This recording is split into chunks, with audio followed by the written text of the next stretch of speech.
أعوذ بالله من الشيطان الرجيم. Урматтуу мусулман бир тууган, биз сиздерге аялдар үчүн парз болгон жоолукча хиджабдын канчалык деңгээлде мааниси бар, ушул боюнча бир аз маруза кылып беребиз. Шариятта жоолуктун өкүмү сакалдын өкүмүнөн жогору турат. Эгерде бир аял жоолук салынса, анын ыйманынын жогорулаганын билдирет. Намаз окубай коюу мүмкүн, бирок жоолукту салбай коюу мүмкүн эмес. Эгер ал аял намаз окуса жана жоолукта салып жүрсө, анда анын ыйманынын да жогорулагандыгынан кабар берет. Пайгамбар Мухаммад саллаллаху алейхи ва саллям айтат: жаш балдарга 7 жашка келгенде намаз окуганды үйрөтө баштагыла. Эгер 10 жашка киргенде балаң намаз окубаса, ургула деген. Бул деген уруп тепкилеп канын чыгарып деген эмес. Туура эмес экенин айтып түшүндүрүп, болбосо шапалак менен бир чабуу дегендик. Эми алымдар айтат: эгерде кимде-ким баласына 7 жашында намаз окуу деп айтпаса, анда баласы 10 жашка киргенде баласын урганга акысы жок деп. Себеби диндеги биринчи нерсени каалаган жок дейт. Түшүндүрүү керек. Кудайдын парз экенин, муну аткарбаса күнөө болорун ага дайындап, эгер аял заты болсо, жоолук салууга үйрөтүү керек. Жоолук салууда чоң береке бар. Аялына жоолук кийгизген эркек, аялын шим кийүүсүнөн кызгана турган эркек. Аялына кайдыгер карабай турган эркек. Аялын кызганбаган эркек бейишке кирбейт деген. Сенин жоолук салдыргандыгың, аялыңды кызгангандыгың. Аял деген сенин аброюң, анын сулуулугу сенин жеке менчигиң, сенин өзүң рахаттана турган жайың. Андан башка бирөөнү лаззаттандырууга болбойт. Дагы бир жолу кайталап кетем, аялын кызганбаган эркек бейишке кирбейт. Бул исламдагы сөз. Ошонун ичинде аялын аврат жайларын бөтөн көздөн сактап жүргөн эркек бейишке кирет деген. Саад ибн Абу Ваккас деген сахаба бир күнү сахабалар менен болгон кезде айтат экен: бирөөңдү аялымдын жанынан көрүп калсам, башыңарды кылыч менен чаап таштайм дейт. Ошондо сахабалар пайгамбар Мухаммад саллаллаху алейхи ва салламга келишип айтат: Я Расулаллах, Саад ибн Ваккас, бирөөңдү аялымдын жанынан көрүп калсам, башыңарды кылыч менен чаап салам деп жатат. Бул кандай дегени? Бирөөң бир нерсе сурайм деп байкабай барып албагыла дегени эмеспи? Дейт. Анда пайгамбар Мухаммад саллаллаху алейхи ва саллям айтат: Ата ибн Жабуна мин гайрат Иса. Силер Сааттын кызганчактыгына таң калбадыңарбы дейт. Анда сахабалар: Оба, таң калып атабыз я Расулулла дегенде, ана агияру миху. Мен андан да кызганчакмын дейт. Аял затын кызгануу имандан. Муну Аллах Таала буйруп жатат. Аялды кызгануу жаннатты гүлдөткөндүгүң. Ошондой болуш керек негизи. Аял деген бул сулуу зат. Алтын деген кымбат зат, Маржан деген кымбат зат, Алтынды тоонун түбүнөн, маржанды болсо деңиздин түбүнөн казып алабыз. Менет деген оңой эмес. Ал эми таштан да, маржандан да кымбат болгон аялыбыз көчөдө калып кетип жатканы биз үчүн намыс эмеспи? Аялдын денесин көргөн ар бир эркекке шайтан сөзсүз түрдө ой салат. Бирөөгө бузук ой келтирет. Зынакорлукту башат ушинтип башталат. Куранда зынакорлукка жакындабагыла, анткени ал арсыздык жана жаман жол деп атат. Зынакорлуктун эшигинин катуу ачылып кеткенин себеби аялдардын жылаңачтануусу. Пайгамбар Мухаммад саллаллаху алейхи ва салламдын хадисинде айтылгандай, 2 топ бар тозокко түшө турган, бирок мен аларды көргөн жокмун дейт. Ошолордун бирөөсү касиятун ариятун, кийинген жылаңачтар дейт.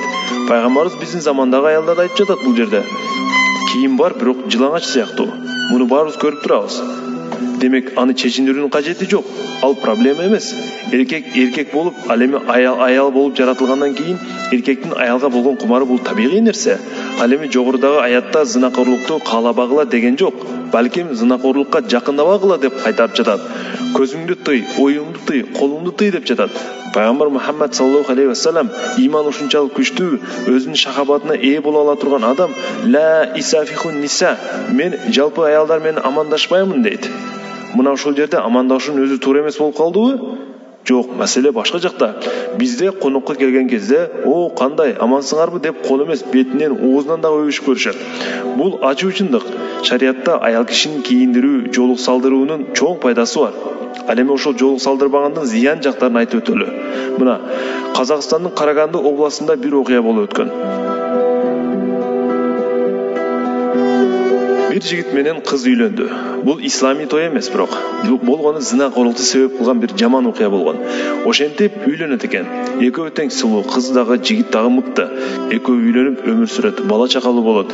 2 баласы дүйнөгө келет. Ошентип өмүр сүрүп жүргөн кезде аял өз жумушуна кетет. Үйдөн чыгып кетип жатканда боёнуп, жасанып кетет. Бул бизде дагы бар. Шарият боюнча аялга боёнууга да, чачын жазып өрүп жүргөнгө да уруксат. Бирок күйөөсүнүн алдында, үйүндө, көчөгө чыккан кезде коюгун өчүрүп, атырын жууп, башын жаап чыгуу керек да, туурабы? А бизде тескерисинче болуп жатат. Көчөгө чыгаар кезде ушундай жасанып алат дагы, үйүнө келген кезде жоолук салып алат. Ата-эненин алдында жоолуксуз жүрүүгө шарият уруксат берет. Именно көчөгө жоолуксуз чыгууга уруксат бербейт. Мындан кайтарат. Бизде кандай? Бизде аял күйөөсүнүн алдына келгенде жыртык домашний тапочка менен жаман халатын кийип алат дагы, анан албетте күйөөнүн апети жоголот да. Анан кийин эри жүрөт. Бирөөнүн аялы кыздай, менин аялым муздай деп. Өз күйөөңдү өзүң зынакорлукка түрүп жатасың, аял заты. Күйөөңдүн көңүлүн өзүң калтырып жатасың. Шариятта аял күйөөсүнө жагынуу керек. Сахабалар үйүнө кирип келе жаткан кезде такылдатып, же болбосо тамагын кырып кирген. Муну азыркы күндө карыялардан дагы байкасак болот да, туурабы? Мына ушул шарияттан калган адат. Бул мен кирип кетип атам дегени, эмне үчүн мен кирип кетип атам дейт. Аялынын жолугун салып, үйүн тазалап, боенуп, жасанып, күйөөсүн күлүп чайнап тосуп алсын деген ойдо ошентет да. Ошентип тосуп алса, албетте күйөөсүнүн көңүлү көтөрүлүп, тамактан алдын ширин сөздөр сүйлөшүп дагы, жеген тамагы дагы даамдуу болот. Эми жанагы тойго кайтайлык. Ошентип жанагы экөө үйлөнүп жашап жүргөн кезде элдин баары кызыгат, экөө бактылуу дейт. Кандай гана бактылуу жубайлар дейт. Аялы күнүгө жумушка кетет, жасанып, боенуп, күйөөсү өзүнүн жумушуна кетет. Ошентип жүргөн күндөрдүн биринде жигитке бир досу телефон чалат. Эй досум, сага бир сөз айтайын. Бирок сен иренжибегин. Бул айкын чындык.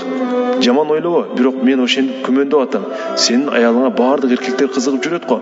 Эртең сенин аялыңдан пайдаланып жүргөн эркектин алдында аброюң түшүп калбасын. Ошон үчүн сен өзүң кызуу кандуулукка алдырбай аялыңды аңдып көрчү. Бирок мен көрбөдүм, кол менен кармап алган жокмун. Бирок менде эмнегедир ошондой күмөн бар дейт. Тиги жигит ар ойлонот, бир ойлонот, канча эле ушундай болсун дейт. Акыры аңдайт, билгизбей аялын аңдайт. Бир күн аңдайт, эки күн аңдайт. Анан чындап эле аялын бирөөнүн төшөгүнөн көрүп калат. Жумушта жүргөн бирөө акыры алдына басып чыгылып тура аялын. Мына бул 8 март деген страшный майрам бар. Ушул майрамда себепчи болгон дейт ушул нерсеге. Мына ушул күндө, ушул 8 мартта жумуштагы кесиптештери сиздердин аялыңыздарга кымбат билектерди алып берет. Буга шайтан үндөйт да, тахаду деп үндөйт. Сыймык орнотот дейт, махаббат орнотот дейт жүрөккө. Бул маскара нерсе, астагфирулла. Эй эркек, бирөөнүн аялын куттуктаганга сенин акың жок. Ошентип тиги келин бул жумушта жүргөн бирөөгө жолугат. Экөөнүн ортосунда байланыш түзүлгөн. Анан ал аялды күлүп тосуп алып, машинасы менен тосуп алып, машинасы менен алып барып таштап, кийин акыр аягында аялды өзүнүн менчик аялына көрүп, өзүнүн бузуку, зына иштерине пайдалана баштаган экен. Күйөөсү муну өз көзү менен көрөт. Үйүнө келет, катуу ачууланган, тамеки чеге берип, түсү бузулуп капкара болуп кеткен. 2 баласы бар. Алар болсо атасынан коркуп бурчта отурат. Ошентип отурган кезде аялы жумуштан келет. Эч нерседен кабары жок. О, кандайсыңар балдарым деп күлүп чайнап кирип келет. Караса күйөөсү капкара болуп отурат. Демек бир нерсе болгон. Уруш, жаңжал башталат.